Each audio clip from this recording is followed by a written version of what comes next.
ನೋಡಿ, ನಮ್ಮ ಸಿಎಂ ಡಿ.ಕೆ. ಶಿವಕುಮಾರ್ ಅವರು ದೇವೇಗೌಡರನ್ನ ಹಾಡಿ ಹೊಗಳಿದ್ದಾರೆ. ಇತ್ತೀಚೆಗೆ ದೇವೇಗೌಡರ ಪತ್ನಿ ಚೆನ್ನಮ್ಮ ಅವರು ನಿಧನದ ಸಂದರ್ಭದಲ್ಲಿ ಸರ್ಕಾರ ನಡೆದುಕೊಂಡಂತಹ ರೀತಿಗೆ ಪ್ರತಿಯೊಬ್ಬರು ಕೂಡ ಬಹಳ ಖುಷಿ ವ್ಯಕ್ತಪಡಿಸಿದ್ರು.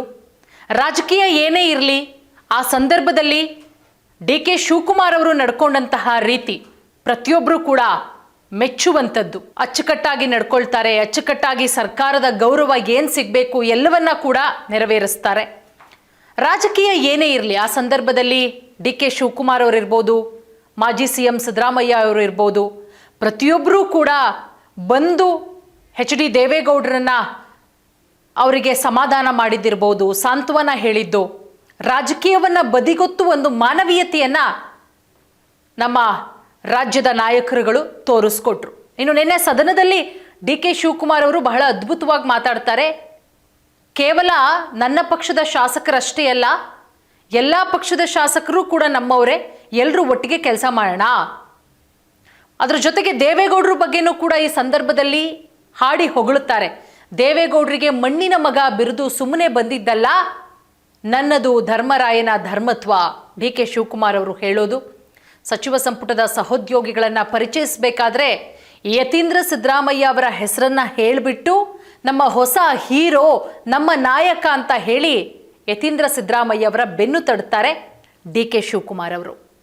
ಅದರ ಜೊತೆಗೆ ಮಾಜಿ ಪ್ರಧಾನಿಗಳಾದಂತಹ ದೇವೇಗೌಡರಿಗೆ ಇವತ್ತು ಮಣ್ಣಿನ ಮಗ ಅಂತ ಕರೀತಾರೆ ದೇವೇಗೌಡರು. ಮಾಜಿ ಪ್ರಧಾನಿಗಳು, ಒಬ್ಬ ರೈತ ಕುಟುಂಬದಲ್ಲಿ ಹುಟ್ಟಿದಂಥವರು ಇವತ್ತು ಪ್ರಧಾನಿ ಹುದ್ದೆಗೆ ಏರ್ತಾರೆ ಅಂದರೆ ಅದು ಖಂಡಿತ ಸಾಮಾನ್ಯದ ವಿಚಾರ ಅಲ್ಲ. ದೇವೇಗೌಡರ ಪರಿಶ್ರಮ ಅಷ್ಟರ ಮಟ್ಟಿಗಿದೆ. ಮಾಜಿ ಪ್ರಧಾನಿ ದೇವೇಗೌಡರಿಗೆ ಮಣ್ಣಿನ ಮಗ ಎನ್ನುವ ಬಿರುದು ಸುಮ್ಮನೆ ಬಂದಿದ್ದಲ್ಲ, ಅವರು ನಾಡಿನ ರೈತರ ಪರವಾಗಿ ಅಪಾರ ಹೋರಾಟ ಮಾಡಿದ್ದಾರೆ, ಅನೇಕ ನೀರಾವರಿ ಯೋಜನೆಗಳನ್ನು ರೂಪಿಸಿದ್ದಾರೆ ಅಂತ ಸಿಎಂ ಡಿ.ಕೆ. ಶಿವಕುಮಾರ್ ಅವರು ನಿನ್ನೆ ಮುಕ್ತ ಕಂಠದಿಂದ ಹೊಗಳುತ್ತಾರೆ. ವಿಧಾನ ಪರಿಷತ್ನಲ್ಲಿ ಮಾತನಾಡ್ತಾರೆ. ನಿನ್ನೆ ದೇವೇಗೌಡರ ರೀತಿ ಛಲ ಇರಬೇಕು, ಈ ಇಳಿ ವಯಸ್ಸಲ್ಲೂ ಕೂಡ ಹೇಗೆ ಹೋರಾಟ ಮಾಡ್ತಾ ಇದ್ದಾರೆ ಅದು ನಮ್ಮೆಲ್ಲರಿಗೂ ಕೂಡ ಸ್ಫೂರ್ತಿ. ಬೆಂಗಳೂರಲ್ಲಿ ಮೊದಲ ಮೇಲ್ಸೇತುವೆ ನಿರ್ಮಾಣ ಮಾಡಿದ್ದೂ ಕೂಡ ದೇವೇಗೌಡ ಅವರೇ. ಕುಮಾರಸ್ವಾಮಿ ಹಾಗೆ ನಮ್ಮ ನಡುವೆ ಏನೇ ರಾಜಕೀಯ ವೈರುಧ್ಯ ಇರಬಹುದು, ಆದರೆ ಅವರ ಫೆರಿಫೆರಲ್ ರಿಂಗ್ ರಸ್ತೆ, ಬಿಡದಿ ಸೇರಿದಂತೆ 5 ಟೌನ್ಶಿಪ್ ನಿರ್ಮಾಣದಂಥ ಯೋಜನೆಗಳನ್ನು ನಾನು ಒಪ್ಕೊಳ್ತೇನೆ ಅಂತ ಈ ಸಂದರ್ಭದಲ್ಲಿ ಹೇಳ್ತಾರೆ. ಬೆಂಗಳೂರಿನ ಬೆಳವಣಿಗೆಗೆ ಅವರ ಕೊಡುಗೆ ಅಪಾರ ಇದೆ. ಫೆರಿಫೆರಲ್ ರಿಂಗ್ ರೋಡ್ 2 ಯೋಜನೆ ರೂಪಿಸ್ತಾರೆ.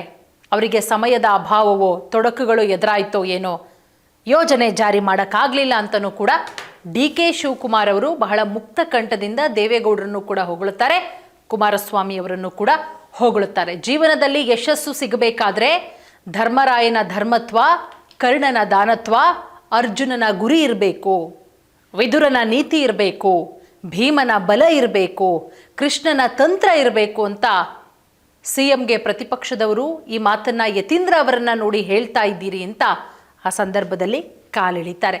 ಅದಕ್ಕೆ ಉತ್ತರಿಸಿದಂತಹ ಸಿಎಂ, ನಾನು ಯತೀಂದ್ರ ಅವರನ್ನ ನೋಡಿ ವಿದುರನ ನೀತಿ ಅಂತ ಹೇಳಿದೆ, ವಿದುರನ ನೀತಿಯು ಬಹಳ ಮುಖ್ಯ, ಆಗ ನಿಮ್ಮದು ಯಾವ ನೀತಿ ಅಂತ ಪ್ರತಿಪಕ್ಷದವರನ್ನ ಕೇಳಿದಾಗ, ನನ್ನದು ಧರ್ಮರಾಯನ ಧರ್ಮತ್ವ, ದಾನಶೂರ ಕರ್ಣನ ದಾನತ್ವ, ಅರ್ಜುನನ ಗುರಿ, ಹೀಗೆ ಎಲ್ಲ ಗುಣ ಇದ್ದಾಗ ಮಾತ್ರ ಯಶಸ್ಸು ಕಾಣೋದಕ್ಕೆ ಸಾಧ್ಯ ಅಂತ ಪುನರುಚ್ಚರಿಸ್ತಾರೆ. ಮತ್ತೊಂದು ಕಡೆ ನೋಡಿ, ರಾಜಕೀಯ ಏನೇ ಇರಬಹುದು, ಈ ಸಂದರ್ಭದಲ್ಲಿ ದೇವೇಗೌಡರನ್ನ ಬಹಳ ಮುಕ್ತ ಕಂಠದಿಂದ ಹೊಗಳಿದ್ದಾರೆ. ರಾಜಕೀಯದಲ್ಲಿ ನಾನಾ ನೀನಾ ಅನ್ನೋದು ಸಹಜ, ಇದು ಸಹಜ ಓಟಿನ ವಿಚಾರಕ್ಕೋಸ್ಕರ. ಬಟ್ ರಾಜಕೀಯವನ್ನು ಬಿಟ್ಟು ಮಾನವೀಯತೆ ಒಂದನ್ನು ತೋರಿಸ್ಕೊಟ್ರು ಡಿ.ಕೆ. ಶಿವಕುಮಾರ್ ಅವರು. ಅದರ ಜೊತೆಗೆ ಚೆನ್ನಮ್ಮ ಅವರು ನಿಧನದ ಸಂದರ್ಭದಲ್ಲಿ ಅವರು ನಡೆದುಕೊಂಡಂತಹ ರೀತಿ ಬಹಳ ಮೆಚ್ಚುಗೆಗೂ ಕೂಡ ವ್ಯಕ್ತವಾಯಿತು. ಅದರ ಜೊತೆಗೆ ಅವರು ಮುಖ್ಯಮಂತ್ರಿಗಳಾಗಿ ಪ್ರಮಾಣ ವಚನ ಸ್ವೀಕಾರ ಮಾಡುವಂತಹ ಸಂದರ್ಭದಲ್ಲೂ ಕೂಡ ಮೊದಲಿಗೆ ಯಡಿಯೂರಪ್ಪ ಅವರ ಮನೆಗೆ ಭೇಟಿ ಕೊಡ್ತಾರೆ. ಅದಾದ ಮೇಲೆ ದೇವೇಗೌಡರ ಮನೆಗೆ ಭೇಟಿ ಕೊಟ್ಟು ಅವರ ಆಶೀರ್ವಾದವನ್ನು ಪಡ್ಕೊಂಡು ಅದಾದ ನಂತರವೇ ಪ್ರಮಾಣ ವಚನ ಸ್ವೀಕಾರ ಮಾಡೋದು. ಡಿ.ಕೆ. ಶಿವಕುಮಾರ್ ಅವರು ಸಾಕಷ್ಟು ಕನಸುಗಳನ್ನು ಕಂಡಿದ್ದಾರೆ, ನಮ್ಮ ರಾಜ್ಯವನ್ನು ಈ ರೀತಿ ಮಾಡಬೇಕು ಅಂತ ಹೇಳಿ.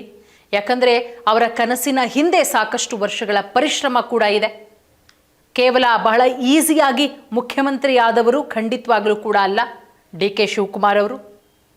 ಸಾಕಷ್ಟು ಶ್ರಮವಹಿಸಿ ಕಾಂಗ್ರೆಸ್ ಪಕ್ಷವನ್ನು ಕಟ್ಟಿ ಬೆಳೆಸಿ ಇವತ್ತು ಮುಖ್ಯಮಂತ್ರಿಯಾಗಿದ್ದಾರೆ. ಮುಂದಿನ ದಿನಗಳಲ್ಲೂ ಕೂಡ ಮತ್ತಷ್ಟು ಒಳ್ಳೆಯ ಕೆಲಸ ಮಾಡಲಿ. ಅವರು ಮುಖ್ಯಮಂತ್ರಿ ಸ್ಥಾನದಿಂದ ಇಳಿದಾದ ಮೇಲೂ ಕೂಡ ಅವರು ಮಾಡಿರುವಂತಹ ಕೆಲಸಗಳು ಜನರ ಮನಸ್ಸಲ್ಲಿ ಹಸಿರಾಗಿರಲಿ ಅನ್ನೋದೇ ನಮ್ಮೆಲ್ಲರ ಆಶಯ.